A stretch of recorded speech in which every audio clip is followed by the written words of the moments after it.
Olá, tudo bem? O programa Pontuando hoje vai falar daquilo que o Brasil não se permite reter, ou daquilo que o Brasil não se permite poupar. Em outras palavras, aquilo que o Brasil perde inexoravelmente por incompetência, por falta de educação, por má índole de alguns. Bom, eu vou entrar no texto para que o vídeo fique pequeno e você entenda do que nós estamos falando antes que a gente comece a acusar uma série de pessoas, de tipologias de pessoas que não vem ao caso. O Brasil que escorre pelo ralo. Então, quais são as perdas estruturais na educação, na qualidade da educação dos seres, né, para impedir essas perdas? As raízes históricas de um país que financia o próprio atraso, e tem a ver com a questão sociológica brasileira, até etnográfica brasileira, mas não da maneira como a gente pensa, e sim da maneira como é definitiva a realidade, ou pelo menos desmistificando algumas pretensas realidades, ok? Então vamos lá. É uma pesquisa e você pode discordar de alguns pontos, você pode discutir alguns pontos, você pode deixar aí nos comentários qualquer coisa que traga uma contribuição. Eu não estou fazendo isso, é claro que nenhum texto é neutro, nenhuma opinião é neutra, mas eu tenho o meu lado, é o lado do brasileiro que deveria se permitir economizar algumas coisas, implementar certos cuidados,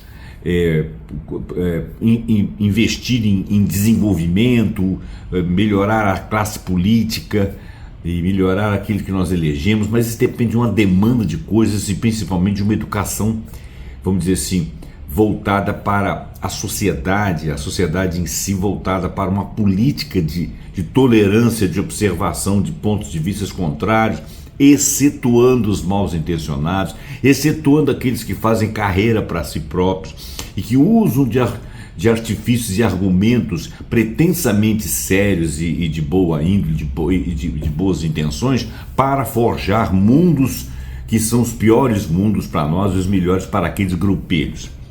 Então, claro que não tem nenhuma neutralidade. Eu quero desenvolvimento. Por quê? Porque nós temos competência para isso. Mas vamos ao texto. Todos os anos o Brasil desperdiça uma fração de sua própria riqueza que, se recuperada, financiaria políticas públicas inteiras, caras. Não se trata de metáfora, é uma questão matemática, uma questão até aritmética, da matemática mais basal. Aqui, por exemplo, água tratada. Só para dar o primeiro exemplo. Vaza muito, mas muito antes de chegar à torneira. Comida que apodrece em lavouras e que apodrece nas geladeiras, impostos que deixam de ser recolhidos, recursos públicos desviados e o mais silencioso de todos, o talento e produtividade perdidos porque quase um terço da população adulta não consegue interpretar plenamente um texto simples, o que será chamado de analfabetismo funcional, e que vai além disso para a questão do letramento político, que nós já tratamos em outros programas. Nenhuma dessas perdas é obra do acaso. Este é que é o grande problema. Existe um projeto de atraso para nós, do qual nós participamos inadvertidamente. Todos têm intuitos, institutos, universidades e organismos internacionais que medem essas coisas, né? E todas têm uma genealogia histórica que a sociologia brasileira já discute há mais de um século. E esse texto vem a reunir alguns números, algumas fontes, os debates, incluindo aquilo que é o contraditório do que alguns afirmam, sobre até que ponto essas perdas são efetivamente culturais. Porque quando você tem uma ignorância temperada, você pode alegar que existe um substrato cultural que te faça evoluir daquela forma. Porque nós fomos colonizados por portugueses. Porque nós fomos colonizados por fulanos e beltranos. Porque nós temos influência de fulanos. Tudo isso tem a ver na montagem final. Mas a questão da cultura formada, ela não depende só da colonização, ela não depende só dos domínios estrangeiros aqui dentro, ela depende da natureza do nosso povo. Como é que foi construído isso? Que, por exemplo, quando fizeram a abolição da escravatura, eles simplesmente largaram os negros por aí. E eles foram extremamente competentes de montar uma cultura própria deles e não morrerem. Quer dizer, eles têm valor. Os indígenas que eram perseguidos, largados, que tinham tribos indígenas aqui, que não eram qualquer coisa, eles tinham uma cultura naturalmente que rivalizava com a do branco e que foi soterrada, e muitos morreram de fome, e mais tardiamente de maus hábitos, de má alimentação, de pobreza, de álcool, né?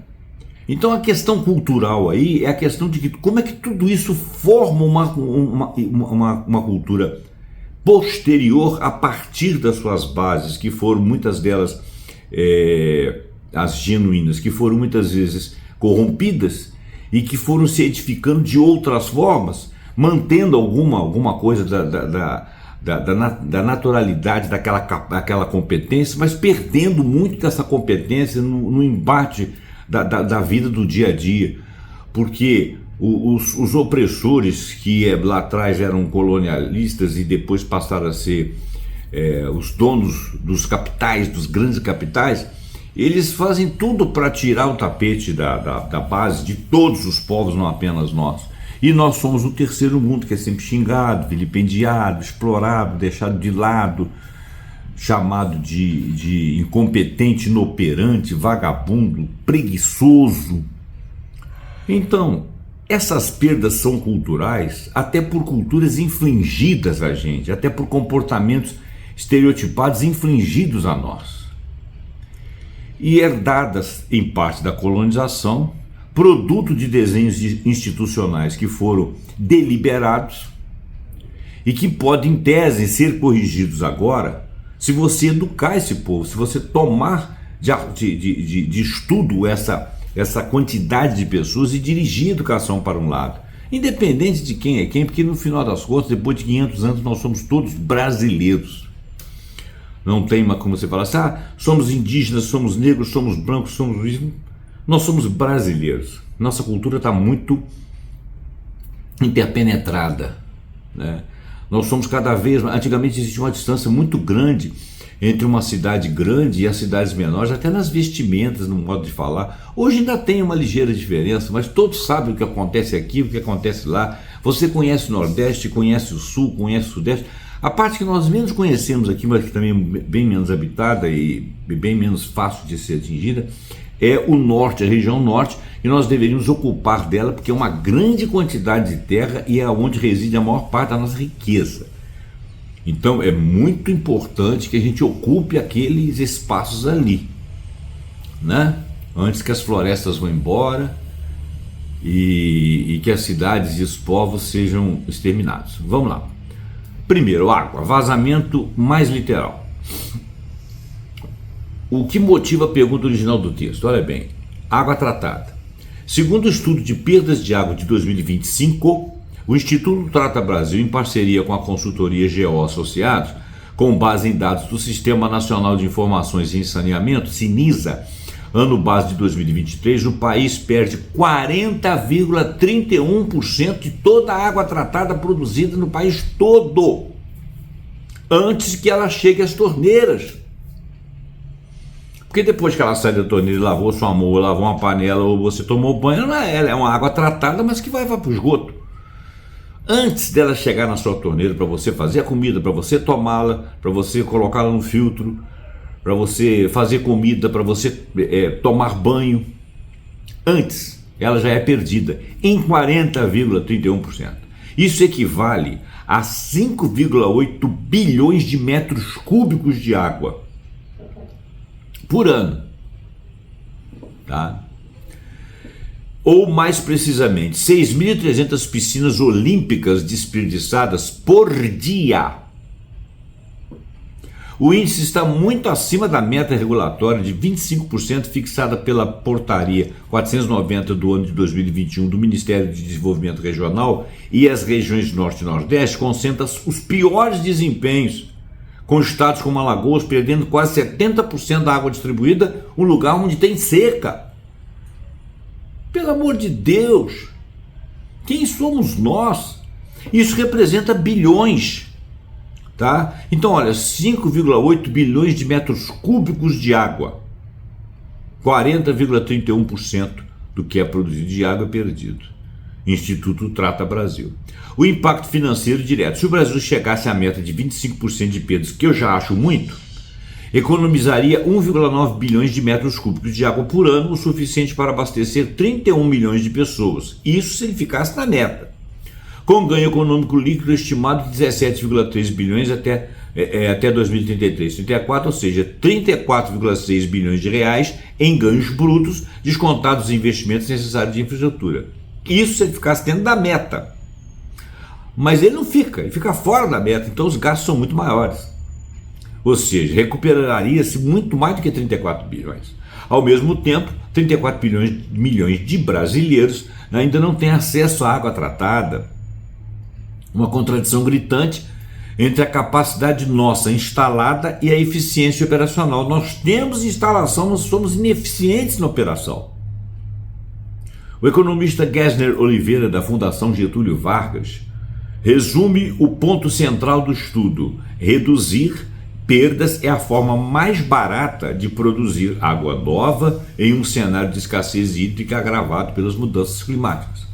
Eu vou dizer mais para vocês. Num país como os Estados Unidos da América, que não serve de paradigma para tudo, mas serve de paradigma para algumas coisas. Por exemplo, qual o percentual de perda de água tratada deles?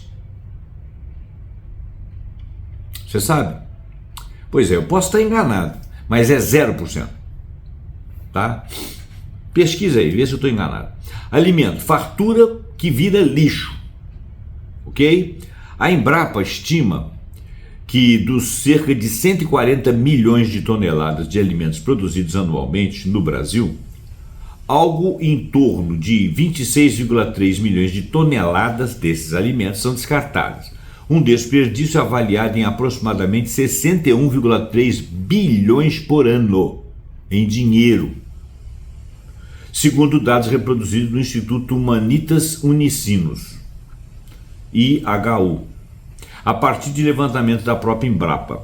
A Organização das Nações Unidas para a Agricultura e Alimentação, a FAO, inclui o Brasil entre os 10 países que mais desperdiçam comida no mundo, com perdas relevantes já na fase da pós-colheita. Acabou de colher, ele já começa a perder. Falhas de transporte, armazenamento inadequado, embalamento inadequado, que, segundo pesquisadores da Embrapa, decorre sobretudo de deficiências na infraestrutura e não na escassez de alimento. E talvez até na falta de educação também, educação específica para saber como se conduzir ali. Uma pesquisa de 2019 da FAO, o relatório State of Food and Agriculture, mostra que a perda global de alimentos atingiu 13,8% da produção total em 2016, há 10 anos atrás, com um custo global estimado em 400 bilhões de dólares, né?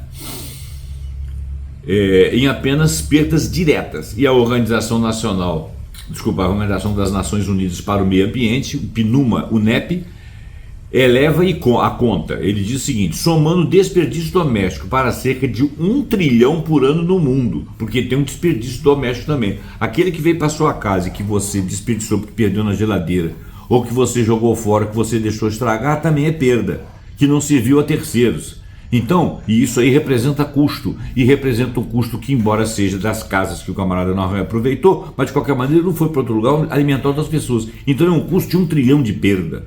É muita coisa no mundo. O Brasil participa sobejamente nessa desperdício. No varejo brasileiro, a Associação Brasileira de Supermercados, a chamada Abrax, já havia contabilizado em 2016 7,11 bilhões perdidos apenas dentro dos supermercados. 7,11 bilhões de reais perdidos somente dentro do supermercado. Ah, mas o supermercadista está pagando por isso. mas pessoas não estão sendo alimentadas, o dinheiro está sendo jogado fora, ainda que seja dele. O representante da FAO no Brasil, Rafael Zavala, resume a causa apontada por quase todos os estudos. O desperdício é um hábito, um péssimo hábito, é uma falta da educação. Não é falta de educação de você falar besteira, ou de você xingar, ou de você falar alto, ou de você se comportar mal. Não. Falta de educação específica para saber que aquilo ali, valorar aquelas coisas, saber como tratar as coisas para não se perder, porque muitos não querem perder, mas perdem por falta de educação, da educação específica. É um hábito que só se muda com educação e repetição de dados. Quando o papai e a mamãe antigo, lá os vovôs, ensinava que não se joga, não se faz, acontece, essas coisas foram se perdendo. E muitas vezes não havia também, né? Não era bem orientado já em príncipes eras. Sonegação fiscal, o imposto que não chega ao Estado. Todo mundo, quando a gente fala de imposto, as pessoas pensam que imposto é uma coisa ruim. Não, o imposto ele é uma coisa necessária, boa, porque existe um contrato social do Estado, os governantes controlam o Estado em favor da população e esse controle faz com que muitos de nós sejamos beneficiados na saúde, na educação, assistência social, segurança pública, etc, etc, etc. Então o Estado moderno é uma concepção de formas de viver bem. E o bem-estar, o estado de bem-estar social é uma participação maior no Estado visando elevar a sua categoria de vida, a sua capacidade de vida. Você não ficar à deriva aí sem saúde, sem poder pagar uma coisa porque você não tem salário, às vezes porque você está eventualmente desempregado, você não reproduziu um modus contínuo de problemas que não seja só seu, que passa os seus familiares, as suas ruas, o seu estado, crie epidemias, etc, etc. Para isso o Estado estaria intervindo. Então o Estado não é o cuidador, não é o seu papai, não. Ele é alguém pago para você, por você, para poder orientar as coisas de forma que as coisas funcionem a favor da sociedade. Não é de meia dúzia de pessoas, nem é porque você está sendo assistencialista e porque você é político e você quer ganhar voto. Isso existe também, mas não é por isso. A concepção original é para resolver o problema. Então, o imposto que chega ao Estado, ele chega para que você possa, os impostos que são cabíveis, que são razoáveis, e todos são discutidos para serem razoáveis e cabíveis, esses impostos ou visam a divisão da renda, porque alguns ganham muito, outros ganham muito pouco, e uma divisão razoável, não muito grande, mas razoável da renda, e impostos sobre consumo, sobre outras coisas que nós tratamos no último programa, que é para você azeitar a máquina e a coisa funcionar, para você ter transporte, ter segurança pública, ter assistência social, ter medicina, ter saúde, etc. Bom, a educação. Então, olha bem, segundo o Instituto Brasileiro de Planejamento e Tributação, o IBPT, o faturamento não declarado de empresas brasileiras soma cerca de 2,33 trilhões ao ano. Gente, é muito dinheiro. 2,33 trilhões por ano é muito dinheiro, tá? Eu não sei nem dizer em quanto que isso é que percentual do nosso PIB, porque o PIB que está aqui na minha cabeça está em dólar, eu teria que dividir isso aí por 5 para poder saber o valor em dólar. Eu não vou fazer isso agora não. Resultando em uma perda de arrecadação de aproximadamente 417 bilhões anuais. Eu vou repetir. O faturamento não declarado pelas empresas brasileiras soma 2,33 trilhões por ano. Então, as empresas faturam e teriam que declarar isso. Ao declarar isso, elas pagariam 417 bilhões ao Estado. Não pagam. Então, o que é perda? Dos não declarados, é uma quantidade imensa não declarada, 2,33 trilhões por ano. É uma parte substancial do nosso PIB. Como isso não é declarado, o imposto que incidiria sobre esse valor daria 417 bilhões. Esses 417 bilhões não são pagos ao Estado. Então isso falta no Estado para uma série de coisas. E esse imposto não é indevido. Ele não é um imposto escrachante que arrebenta com a empresa. Não, é um imposto, mas o cara não quer pagar. O cara sai fora. Então representa 417 bilhões de perda. Cerca de 15% de toda a arrecadação tributária do país, dado de 2019, o mais recente, com metodologia consolidada. Hoje deve ser maior. Estudos posteriores no sonegômetro, mantido pelo Sindicato Nacional de Procuradores da Fazenda Nacional, o Simprofaz, e o Instituto Combustível Legal chegam a apontar em bases de cálculo mais amplas, cifras de, na realidade, de 500 bilhões ao ano de não pago. O ICMS costuma ser o tributo mais sonegado, circulação de mercadoria, né?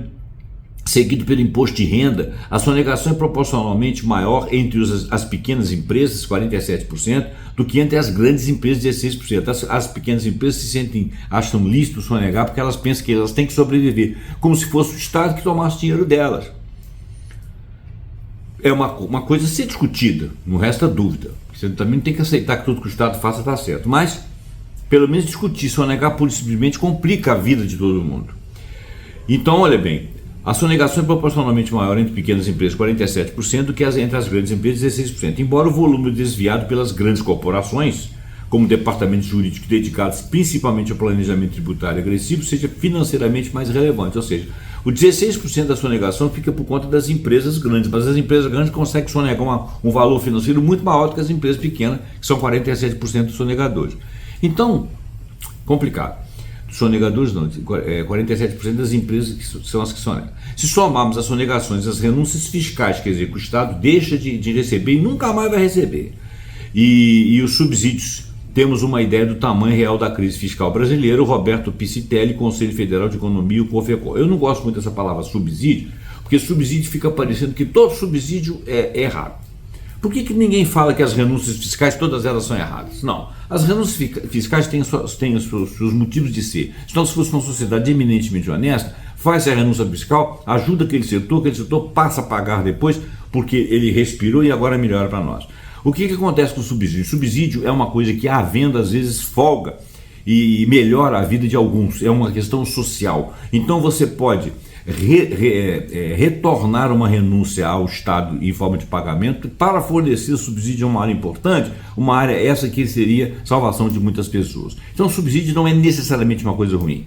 Renúncia fiscal também não, e renúncia fiscal a qualquer preço é perigoso, é perdulário, e o subsídio a qualquer custo também é perdulário. Então tudo tem que ser muito bem pensado. As palavras em si não têm o peso do significado que querem dar a eles, para bem ou para mal. Corrupção, outro custo institucional. As estimativas variam conforme a metodologia, mas todos apontam para dezenas de bilhões de reais por ano. Um estudo da Federação das Indústrias do Estado de São Paulo, a Fiesp, com dados de 2008, calculou o custo médio anual de corrupção entre 1,38% a 2,33% do PIB, o que não é pouca coisa, que o PIB é trilhões, né? De 41,5 bilhões a 69 bilhões à época. Esse valor parece que está um pouco majorado, mas vocês podem ver que a corrupção não é o pior mal, né? Levantamentos posteriores ao próprio IBPT, né, em 2019, elevaram a conta para cerca de 160 bilhões, 8% de tudo que é produzido no país. Enquanto a Fundação Getúlio Vargas já apontou para um intervalo entre 1% e 4% do PIB, a ONU chegou a estimar entre 4% e 5% do PIB, ou seja, cerca de 200 bilhões, em um único levantamento. Há uns anos atrás, um ex-candidato aí, que era o dono do Grupo Votorantim, ele disse que no Brasil algumas coisas para funcionar é preferível você pagar os 100 bilhões lá dos corruptores para que outras coisas evoluíssem e não ficassem paralisadas. Já naquela época a corrupção, que é motivo de muita coisa aqui no Brasil, não, nós temos que fazer isso para acabar com a corrupção. Ninguém acaba com a corrupção, porcaria nenhuma, e a corrupção não é necessariamente o que mais leva o país para bancarrota. O que leva o país para bancarrota são muitas outras coisas. Claro que a corrupção também, né? Para efeito de comparação, a simulação da Fiesp mostrou que sem esse desvio seria possível ampliar em 47% o número de matrículas da rede pública básica ou aumentar em mais de 100% o número de domicílios atendidos por saneamento nas metas do então PAC. Se nós pegarmos um valor muito maior do que aqueles outros que nós vimos falando aí para frente, nós ampliaríamos muito mais a rede pública, mas também a saúde pública e outras coisas. Então, quer dizer, a corrupção é uma das coisas terríveis que existe no país. Não estou dizendo que não é. Eu só estou dizendo que não é a única. Parece que só ela que é falada. Mas outras coisas também são corrupção. Por exemplo, sonegação fiscal, né? Desvio de verba, né? Alimento estragado por falta de educação. Também são coisas cruciais. E são bilhões, 600 e poucos, 500 bilhões por ano. Capital humano, o chamado analfabetismo funcional como perda invisível. Diferentemente das perdas anteriores, esta não aparece em nenhuma nota fiscal. Talvez seja mais determinante a longo prazo o indicador de analfabetismo funcional chamado INAF, produzido pelo Instituto Paulo Montenegro em parceria com a ONG Ação Educativa, mostra que 29% da população brasileira entre 15 e 64 anos permanece em um nível de analfabetismo funcional. O que é o analfabetismo funcional? É aquele cara que não sabe operar uma máquina, não reconhece uma instrução, não lê um manual. Como ele tem um impedimento funcional de trabalho, ele causa muito prejuízo, não por culpa dele. E ele também tem outras dificuldades decorrentes desse não letramento, da funcionalidade não apenas do trabalho, como das coisas. Ele não sabe ler uma bula, ele não sabe interpretar o que um médico está falando com ele, o médico dá uma instrução para ele não entendeu, ou entendeu a maneira dele e sai dali fazendo tudo errado. E o médico não tem tempo de se explicar porque as consultas são muito rápidas, e tem 15 minutos para fazer, 10 minutos para fazer passar um remédio para alguém, dar uma instrução. É complicado, apesar do SUS. Então, olha bem, isso eles são incapazes de interpretar plenamente textos de complexidade mediana ou aplicar operações matemáticas básicas ao cotidiano, proporção estagnada desde 2018, não melhorou nem piorou. Entre jovens de 15 a 29 anos, esse índice ainda chegou a subir, esse índice. Ele chegou de 14% para 16%. Sinal de perda de qualidade mesmo com o aumento do acesso à escola, quer dizer, a escola não está funcionando. Tem mais escola, tem, mas a capacidade de complementar a educação e de aumentar o potencial educacional da população não houve, ou até houve perda. Segundo o PISA de 2022, apenas 15% dos estudantes brasileiros do ensino médio são proficientes em leitura. Eu me lembro de ter falado nos vídeos anteriores que você ter a interpretação de texto lá no português é super importante, mas a interpretação de textos científicos também, porque você estudou física, você estudou matemática, você estudou química, você estudou história, você estudou uma opção de coisas, mas depois você não sabe interpretar um texto que é oriundo dessas áreas, ou que reúne algum conhecimento dessas áreas para que você tomasse conhecimento de alguma coisa, ou para que você rebatesse o argumento de alguém, por conhecimento básico, por conhecimento estruturado, mas você não tem esse conhecimento, você não soube fazer essa leitura. Então você interpreta bem textos, mas não textos que tenham alguma ciência implícita, que você também estudou. Isso é uma questão de letramento, tá certo? Então, os brasileiros do ensino médio, segundo 15% dos estudantes brasileiros do ensino médio são proficientes em leitura, o resto não é. Essa quantidade aí deve ser muito menor para textos mais densos, que contenham ciência, e 12% só em matemática.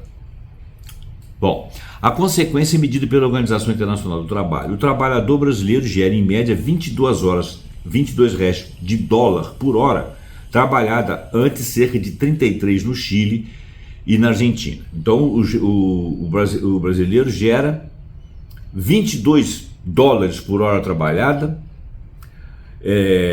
o Chile gera 33 e a Argentina 33. Tudo bem. O Brasil investe 0,4% de seu PIB em pesquisa e desenvolvimento contra 1,3% da Itália de seu PIB. O PIB da Itália é muito maior que o brasileiro, a população da Itália é muito menor que a brasileira. Por isso que eu não gosto muito desses negócios de percentual de PIB. O país levou mais de 60 anos para dobrar sua taxa de alfabetização. Brasil, de 44% em 1940 para 86,4% em 2000. Diz que essa taxa aumentou, né? Um ritmo mais lento que o da China, que o da Argentina no mesmo período, segundo dados do projeto Our World in Data, compilados pela reportagem de Invest News. E, como resume a matéria da revista Exame, a estagnação educacional não é apenas um problema pedagógico, é um teto estrutural para a produtividade e para a capacidade do país de competir na economia do conhecimento, competir com outros, né? Analfabetismo funcional entre 15 e 16, 64% anos é 29%. Isso é do INAF, Instituto Paulo Montenegro, Ação Educativa. Panorama consolidado. Esse é o sexto texto sexta parte do texto, né? Reunidas as perdas anuais discutidas nesse texto, são uma cifra que isoladamente já rivalizaria com orçamentos inteiros de ministérios aqui do Brasil. Água tratada, 17,3 bilhões. Benefício líquido de correção até 2033. Isso vem do Trata Brasil. Desperdício de alimentos, 61,3 bilhões. Sonegação fiscal, 417 bilhões. Corrupção, 41, em alguns casos 200 bilhões de de estimativa, mas não é uma coisa certa. Baixa produtividade por analfabetismo funcional. E não é monetizado, a gente não sabe qual é a perda, deve ser bilhões também, talvez seja uma perda muito grande, mas a gente sabe que é pelo menos 29% da nossa força de trabalho afetada, que é muita coisa. Considerando que hoje em dia você nem tem mais força de trabalho para você pesquisar, porque as pessoas estão dispersas, não achando emprego, porque os grandes negócios estão abarcando todas as funcionalidades. Então você não tem mais os mercadinhos, você não está tendo nem supermercado, porque o supermercado já está acabando, o cara está comprando tudo na internet, o camarada faz compra de mercado pela internet, daqui a um pouquinho você não tem mais emprego para carregador, para embalador, mas só vai ter emprego só para quem embala e entrega na sua casa. Não sei, essa minha crítica aí é uma coisa que tem que ser mais bem estudada, isso me incomoda muito. Vamos lá. Nota metodológica. As estimativas de corrupção e sonegação variam significativamente entre as instituições por diferenças de metodologia e também de ano base. Então, algumas dessas coisas aqui podem ser muito maiores ou podem ser corrigidas para baixo. Os valores acima devem ser lidos como ordem de grandeza, não como cifras fechadas reais precisas. Um ponto que retomaremos na sessão do contraditório lá na frente. Tá. Eu sempre peço para que faça o contraditório. O contraditório, às vezes, eu não concordo com ele, mas ele tem que existir aqui, porque ele levanta alguns pontos. As raízes, o que a sociologia brasileira diz sobre a origem. Cuidado com essa leitura, porque nós estamos falando de estudos históricos, né, da nossa sociologia historicamente. Por que um país com abundância de água doce perde 40% da água tratada? Talvez porque ele tem abundância. Não foi educado para ver que aquilo aí é precioso, que falta em alguns povos, né? Por que a informalidade e o jeitinho brasileiro em relação à lei são tão recorrentes que geraram uma literatura acadêmica própria, inclusive? A resposta clássica da sociologia brasileira remonta a uma formação colonial aos padrões de organização social herdados de Portugal. Em tese, talvez na prática, mas remonta à nossa história. E a nossa história foi uma história colonial. E colonial portuguesa. Mas não se esqueçam que a partir do século XIX nós recebemos árabes, libaneses, italianos, alemães, judeus, recebemos muitos outros povos inclusive com competência e capacidade de trabalho, com civilizações organizadas há mais de milhares de anos, porque eles não queriam educar aqui os povos ex-escravos, não queriam reintegrá-los a uma sociedade, não queriam fazê-los uma sociedade brasileira. Então não é só nosso período colonial, não. Tem outros insumos aí que ajudaram a educar a nossa população e que deram outras fundamentações. As escolas religiosas, que todas elas tinham orientação estrangeiras.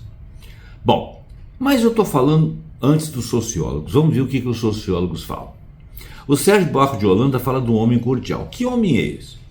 Em Raízes do Brasil, de 1936, é uma obra fundadora do pensamento social brasileiro, o historiador Sérgio Buarque de Holanda descreve a transposição do patriarcalismo rural à lógica da casa grande em que o senhor, a família e dependentes formavam uma unidade indistinta de poder privado para a esfera pública. Dessa transposição nasceria o chamado homem cordial, muito discutido. O que significa isso? Não o indivíduo afável que nós conhecemos do senso comum. Por isso que essa palavra cordial não significa necessariamente que ele é afável. Ele é cordial com o quê? Então, olha, cordial não é um indivíduo afável que nós temos no nosso senso comum, mas aquele que rege os assuntos do Estado a partir do coração. Cordial de coração. Dos afetos, das relações pessoais, algumas até irracionais. E não da racionalidade impessoal das leis. Então não era cordial porque ele concordava, ele era cordial porque ele era coração.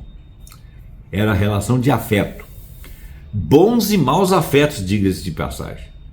Os maus afetos são os ódios desenvolvidos por grupos e pessoas. Os bons afetos são os amores desenvolvidos por outros grupos.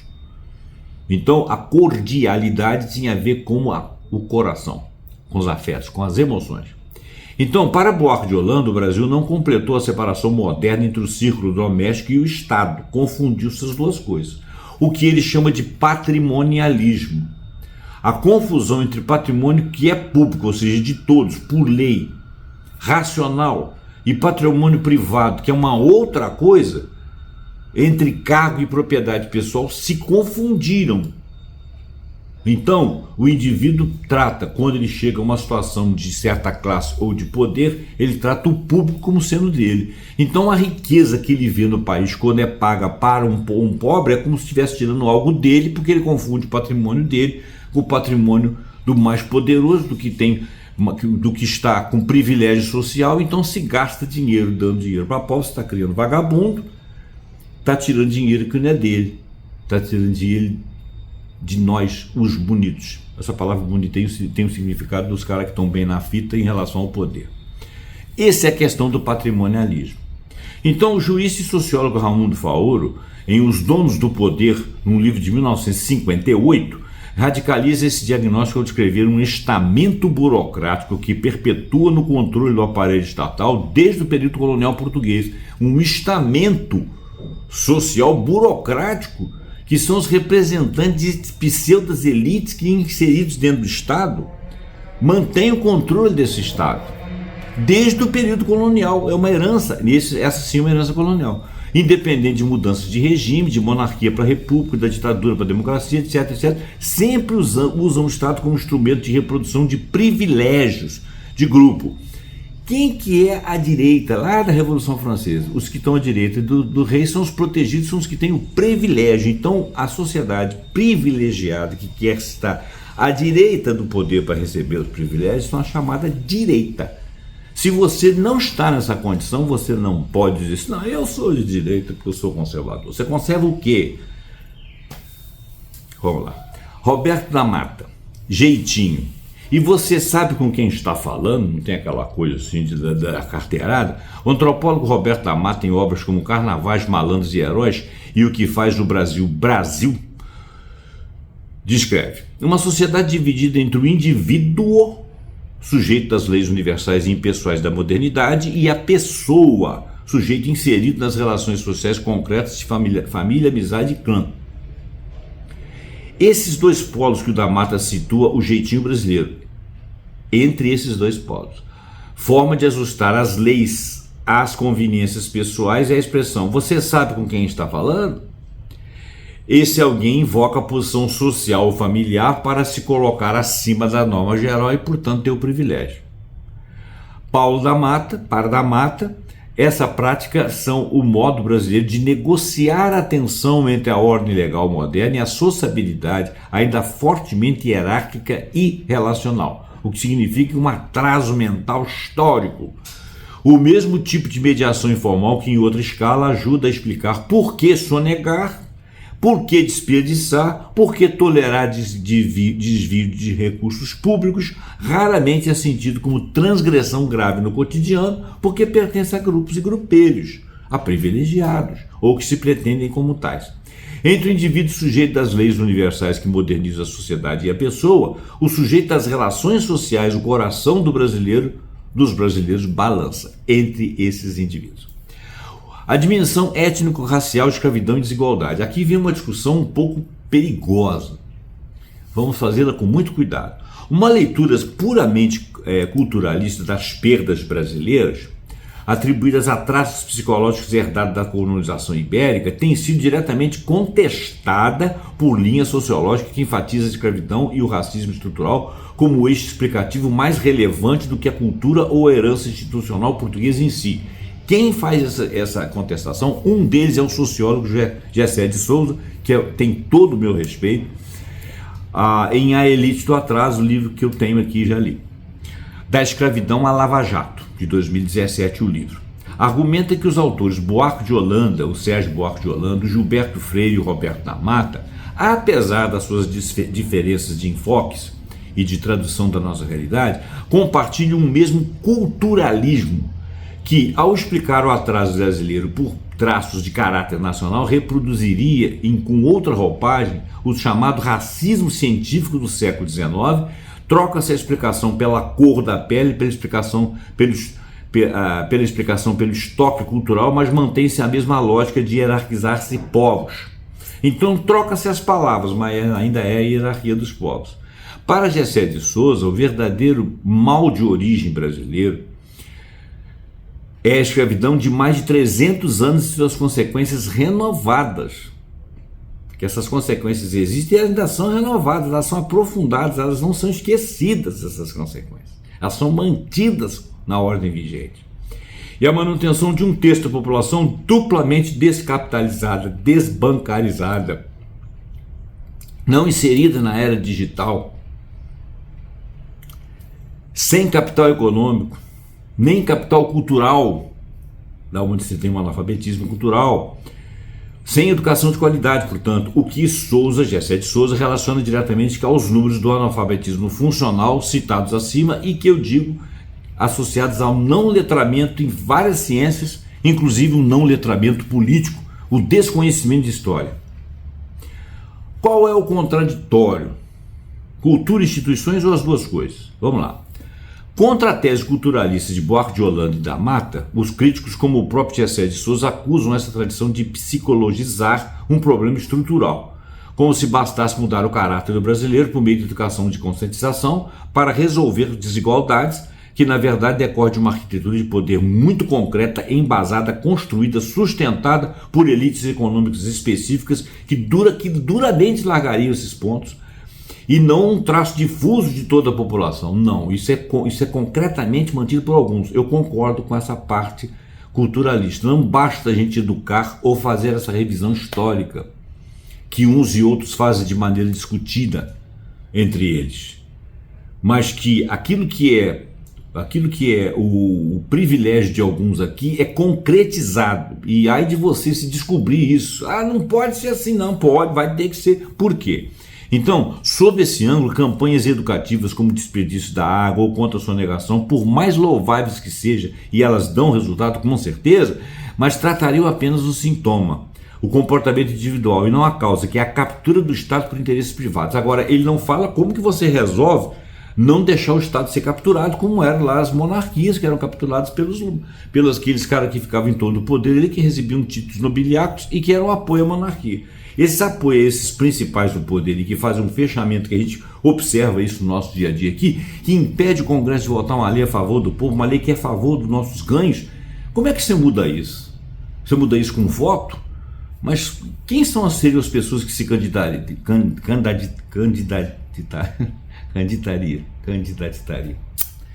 Quem são essas pessoas? Quem são as pessoas que vão votar? Como vão votar? Como você educa as pessoas para votar? Quanto tempo é o custo disso? É muito difícil responder essas perguntas que eu estou fazendo. Contra a tese de Gessé de Souza, alguns críticos, inclusive do próprio Souza, entre eles resenhistas como Elton Lucinda Ribeiro e analistas publicados na Revista Brasileira de Ciências Sociais, apontam que, para reduzir toda a formação social brasileira, o único fator explicativo que seria a escravidão, eles não acham que é só isso, corre o risco inverso de tornar a explicação totalizante pouco falsificável, além de underestimar, ou seja, estimar por baixo a força de desenhos institucionais específicos, o sistema tributário, os marcos regulatórios, o saneamento, os mecanismos de fiscalização que poderiam ser reformados independente de qualquer traço de caráter da personalidade cultural ou racial. Sob esse ângulo, a meta regulatória de perdas de água de 25% da portaria 490 de 2021 e sua obediência não tem relação direta com a escravidão. A cordialidade de um e de outros autores são um problema de investimento, telemetria e gestão municipal, como aponta o próprio Instituto Trata Brasil. Isso também é verdade, mas também uma parte da verdade. O contraditório, ele está descobrindo uma brecha do pensamento dos outros, mas ele também não está falando toda a verdade. Porque para você fazer essa fiscalização e mudar a mentalidade, trazer a coisa para dentro das portarias, você precisa de pessoas. Essas pessoas, a maior parte das vezes, são políticos que têm seus status estabelecidos dentro dos ministérios, e você às vezes não consegue mudar isso exatamente por causa desse traço dos privilégios. Então, uma coisa e outra são verdades. Isso quer dizer que a nossa dificuldade é muito maior, nós temos que fazer estudos mais aprofundados. Leitura da a leitura institucionalista internacional. O economista Daron Acemoglu e o cientista James Robinson, vencedores do Prêmio Nobel de Economia de 2024, propõem em Por que as Nações Fracassam, no ano de 2012, o livro, no artigo seminal The Colonial Origin of Comparative Development, de 2001, uma terceira via. O destino econômico das ex-colônias, como por exemplo o Brasil, dependeria menos da cultura herdada e mais do tipo de instituição implantada pelos colonizadores, que poderia ser extrativista, que é o nosso caso, voltada só para extrair riqueza para a metrópole, com o mínimo investimento em instituições inclusivas, direito de propriedades amplos, Estado de Direito e participação política, versus aquela que é mais inclusiva, como colônias de povoamento. Essa abordagem tem, por exemplo, colônia de povoamento, a América foi assim, me parece que Israel também, eu não sei, mas parece que é isso mesmo. Então as inclusivas, o direito de propriedades amplos, de Estado de Direito e participação política versus a inclusiva como colônias de povoamento. Essas abordagens têm vantagens em ser operacionalizável em políticas públicas, mas também foi criticada, inclusive por historiadores latino-americanos, por minimizar a brutalidade específica do colonialismo, que foi brutal, e por usar categorias como prosperidade e PIB per capita consideradas imprecisas. Eu acho que o PIB é uma coisa bastante imprecisa, por parte da própria literatura da ciência política. Vocês veem que o caso precisa ser estudado exaustivamente, nós tivemos poucos estudiosos sobre isso, mas eu acho que isso tudo cada uma dessas coisas é uma parte da verdade. O contraponto econômico mais direto. Mesmo aceitando explicações estruturais de longo prazo, planilhas de custo-benefício como as do Trata Brasil ou as planilhas da Fiesp, que sugerem que boa parte dessas perdas responde a incentivos de curtíssimo prazo, falta de telemetria em redes de água, ausência de punição efetiva a grandes sonegadores, cadeias logísticas de alimentos mal planejadas, mal condicionados, que já vêm sendo corrigidas onde há investimento e fiscalização, independentemente de qualquer debate sobre cultura nacional, cidades como Teresina e Goiânia já cumprem a meta de perdas hídricas de 25%. Como conseguiram? Vamos lá estudá-las. E o que indica que o problema, ainda que tenha genealogia histórica, tem solução técnica e replicável. E você vê que Teresina é um polo e Goiânia é outro, né? 9. Conclusão, educação, instituições e o que está realmente em jogo. A pergunta que motivou esse levantamento, quanto o Brasil perderia e poderia economizar se corrigisse essas ineficiências, não tem uma única resposta em reais, porque as fontes divergem e a natureza das perdas é heterogênea.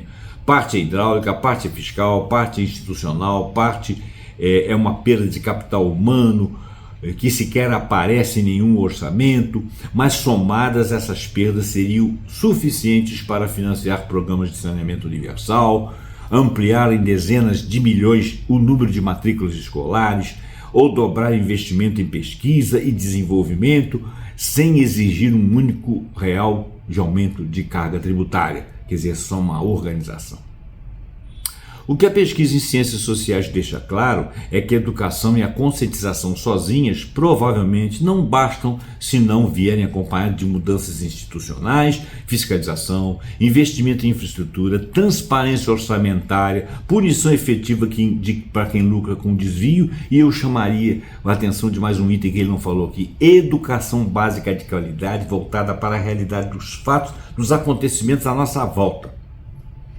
Mas é também verdade que em áreas como desperdício de alimentos e de água no consumo doméstico, estudos da própria Embrapa e do Trata Brasil apontam a mudança de hábito como parte real da solução, o que estaria associado à educação.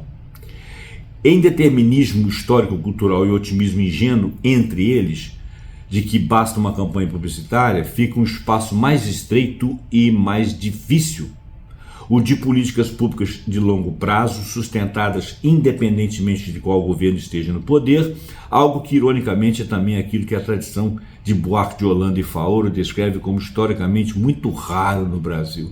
É verdade, porque aqueles que se incrustam no poder estão aí há 400 anos. Bom, gente, nós temos aqui uma série de lugares onde esse texto foi retirado. Ele integra a linha editorial aqui do nosso programa Pontuando, sobre economia política e crítica social. Nós falamos em cima de estudos de Buarque de Holanda, Faoro da Mata, Gessé de Souza, Gilberto Freire, Daron Acemoglu, James Robinson, Simon Johnson, Instituto Trata Brasil, GO Associados, Estudo das Perdas de Água Sinisa, Desafios na Eficiência e Saneamento Básico no Brasil, Embrapa, FAO, ONU, o The State of Food of Agriculture, que é o chamado SOFA, né? O IBPT, que é o Instituto Brasileiro de Planejamento e Tributação, Sindicato Nacional dos Procuradores de Fazenda Nacional, Simpofras, o Sonegômetro, Federação das Indústrias do Estado, a Fiesp, Instituto Montenegro, Ação Educativa, Educador de Analfabetismo Funcional, OCDE, Organização Nacional e Internacional do Trabalho, e algumas outras aqui que são internacionais e não vem ao caso, não são conhecidas. Bom, muito obrigado. Eu espero que esse texto não tenha te cansado, mas ele é um texto importante. Passa ele para frente, deixe sua crítica, deixe seu like, diga se você concorda ou discorda. Você vê que nós não chegamos a uma conclusão cabal. Isso é um estudo, é uma pesquisa. Faltam conclusões. Nós somos uma sociedade jovem, nós somos uma sociedade de 500 anos. A Europa tem mais de 1000 anos. O Irã tem 6.000 anos. A China tem 5.000 anos. O Japão tem uns 4.000 e pouco.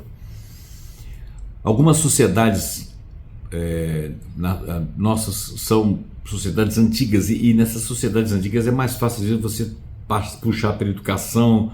Tiveram lideranças históricas, sociedades muito jovens ainda não têm muito arcabouço, muita fundamentação. Então nós podemos participar dessa fundamentação agora. E ela na minha maneira de pensar, ela é principalmente educacional. É claro que existem coisas que têm que ser feitas imediatamente, com ou sem educação, para poder coibir processos futuros, né?